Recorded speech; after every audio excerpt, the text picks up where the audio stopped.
What's going on, Jerome's? Happy Monday out there, everyone, everywhere. It is extremely had to be a Minnesota Vikings fan, and you go through a lot, so you gotta be as tough and hard as woodpecker lips. You have to be as hard as adamantium, that whole thing, right? But long-suffering fan base, you have to know that you can't have sweet without the sour, you can't have night without the day, and the bright lights and the sweetness is coming very, very soon. Kevin O'Connell. Just one time, man. And you look around the league, like, there isn't a more deserving fan base. You can say Bills. Yeah, I fully understand you, Bills Mafia, both 0-4 in the Super Bowl. Probably a little bit more rough with the Bills, considering they're 4 in a row. That's really rough, man. But whatever, right? So both very deserving fan bases, and Vikings fans, of course, need one. Been in this ish since 1992. Look at all the BS that I've been through. No, just kidding, 1961. But so NFLcom doing some of their off-season hashtag content, right?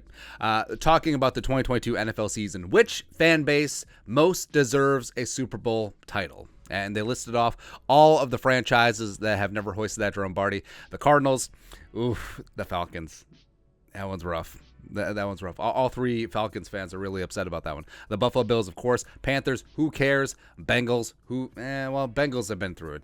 Bengals, it's been a rough go. Browns, sure. Lions, Texans, whatever. Jaguars, whatever. Chargers, as well as the Vikings and the Tennessee Titans. So, yeah, those are the 12 franchises that have yet to hoist that drum party one time. And you would think that the NFL analysts at NFLcom, they would have some compassion. Like, they would understand the long-sufferingness of the Vikings fan base and how amazing, how delightful it would be. Afternoon delight, but really Sunday evening delight in early February, just hoisting that drum party one time. But no.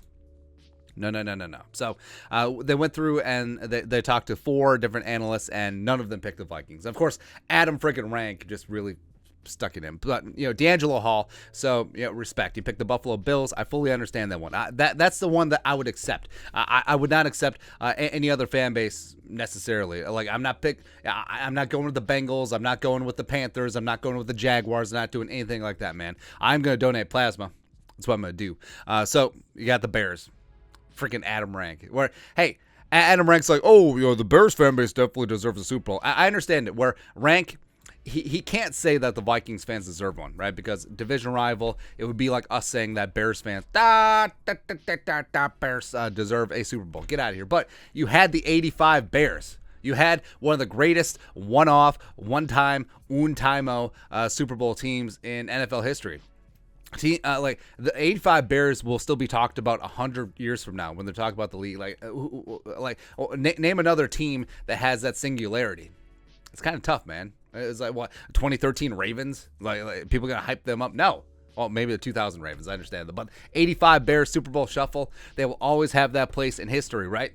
So, Bears fans deserve Super Bowl. Why? Because he had to suffer through Rex Grossman and Cade McNown and Mitchell Trubisky Ponder. Is that it? You went to a Super Bowl with Rex Grossman, man, but really Devin Hester as a punt return was your offense. Whatever. But blah, blah, blah, blah, blah. So he says, look, fans of Minnesota don't deserve a title because they've never had one and don't know what they're missing.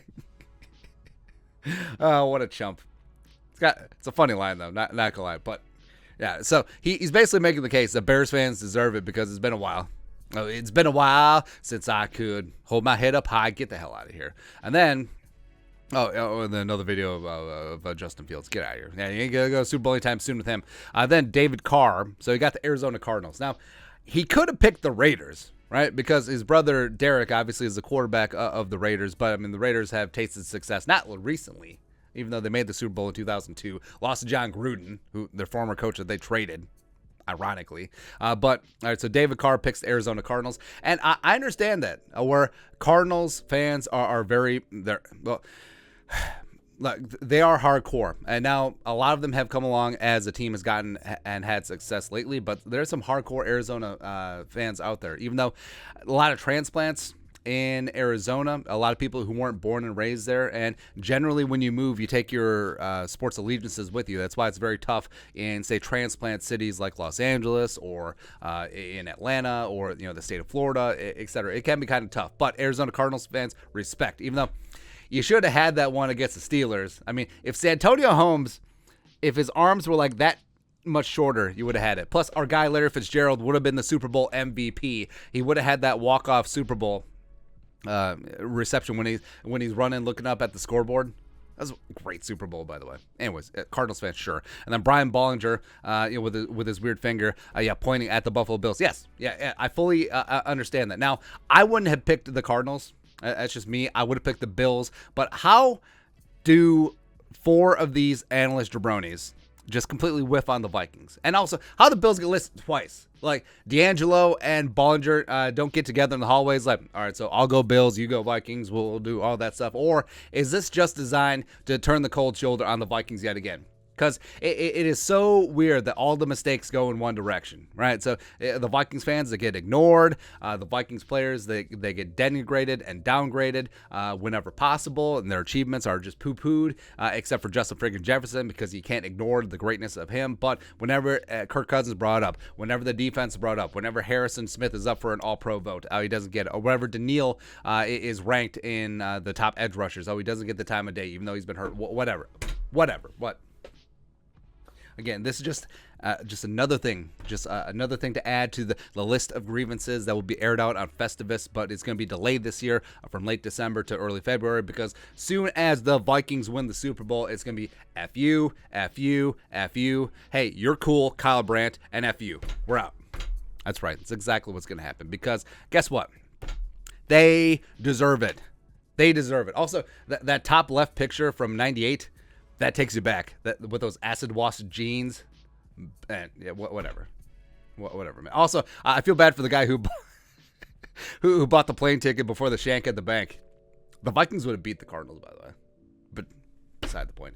Anyways, that's it. Your thoughts are our thoughts. NFLcom just takes a giant deuce on the Vikings fan base, saying they don't deserve to win a Super Bowl. Get the hell out of here. Let us know your thoughts and our thoughts in the comment section below. Subscribe for daily Vikings takes. Want to support the work? Put a little something in the Venmo. But until next time, Skull Production Value.